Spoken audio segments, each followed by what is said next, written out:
మీ business ఏదైనా మీ ఊర్లో promotion చేయాలంటే అది సుమన్ టీవీతోనే సాధ్యం. ఇప్పుడే సంప్రదించండి. నమస్తే, welcome to Suman TV Siddipet.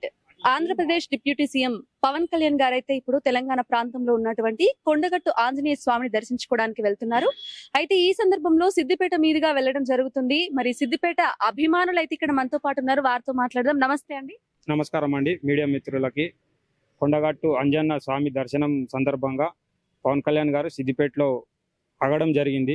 మా వంతు కృషిగా గజమాల వేసి అన్నయ్య ఆదేశాలకు మేరగా సిద్దిపేటలో జనసేన పార్టీని బలోపేతం చేయడానికి కృషి చేస్తాం. అన్నయ్య డిప్యూటీ సీఎంగా మొదటిసారిగా తెలంగాణలోకి వచ్చినప్పుడు అన్నయ్య ఆశయాలకు అనుగుణంగా అన్న వెన్నుదన్నుగా నిలిచి ఉంటామని జన సైనికులుగా మేమందరం అన్నయ్య ఆశయాలకు నడుచుకుంటాం. అన్నయ్య పడి లేచిన కెరటం లాగా ఒక రాక్షస సంహారం తర్వాత మొదటిసారి మా తెలంగాణలో అడుగుపెట్టిండు. అన్నయ్య ఆశయాలను చూసుకుంటూ మేము కూడా తెలంగాణలో పార్టీని బలోపేతం చేసి అన్నయ్యకు చెప్పిన బాటలో నడిచి ఎవరిని నిలబెట్టినా, ఆయన ఎవరి ఎమ్మెల్యే కానీ కౌన్సిలర్గా కానీ ఎవరిని నిలబెట్టినా వాళ్ళకు మేము సపోర్ట్ చేసి వాళ్ళతోటి వాళ్ళ అడుగుజాడలా నడిచి అన్నయ్యకు సపోర్ట్గా నిలబడతాం. జై జనసేన. మరియు మనతో పాటు అభిమానుల్లో ఇంకొకరు ఉన్నారు, ఆయనతో కూడా మాట్లాడదాం. నమస్తే అండి. నమస్తే అండి. అన్నకు పెద్ద ఫ్యాన్ మేమంతా. సో సిద్దిపేటలో కూడా మేము అన్న ఆశయాల మేరకు కృషి చేసి మంచిగా 10 మందికి సాయం చేస్తూ బలోపేతం చేయాలని పార్టీని కోరుకుంటూ అందరికి జై జనసేన.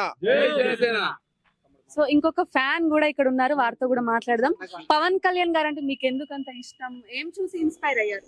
పవన్ కళ్యాణ్ అన్నయ్య అంటే మాకు ఎంత ప్రేమ అనేది మేము చెప్పలేము మాటలు. చిన్నప్పటి నుంచి అది అలా వెళ్తూనే ఉన్నది. ఇప్పుడు కూడా అన్నయ్య కొండగట్టు వెళ్తున్న సందర్భంలో మేము గజమాలతో అన్నయ్యకి శుభాకాంక్షలు తెలుపుతూ, ఈ సందర్భంలో డిప్యూటీ సీఎం అయిన పవన్ కళ్యాణ్ గారికి శుభాకాంక్షలు తెలుపుతూ అన్నయ్యని చూసి మేము చాలా నేర్చుకుంటున్నాం. అయితే అన్నయ్య ఈ 2014 నుంచి అన్నయ్య పాలిటిక్స్ వచ్చాడు. అన్నయ్య చాలా అవమానాలు, హేళనలు చాలా గురయ్యాడు. అటువంటి పరిస్థితుల్లో అన్నయ్య చాలా ఒదిగుండి మాత్రం ఈ విజయం చూశాడు. అన్నయ్యకి ఎప్పుడు మేము తోడుగుంటాం. ఈ తెలంగాణలో మేము అన్ని ఆశయాలు అనే అడుగుజాడల్లో మేము నడవాలని కోరుకుంటున్నాం. జై జనసేన. చూసారు కదండి, సిద్దిపేట పట్టణంలో అయితే పవన్ కళ్యాణ్ గారికి వీర అభిమానులు ఉన్నారు. వారి మాటల్లో కూడా తెలుసుకున్నాం. పవన్ కళ్యాణ్ గారు అంటే వాళ్ళకి ఎంత ఇష్టం, ఎంత అభిమానం అనేది. పార్టీని బలోపేతం చేయడానికి మేము ఏ మాత్రం వెనుకకు వెళ్ళము. పవన్ కళ్యాణ్ గారికి అండదండగా ఉంటాము, వారి అడుగుజాడలో నడుస్తామంటున్నారు. కెమెరామెన్ రమేష్ తో సంధ్య, సుమన్ టీవీ, సిద్దిపేట.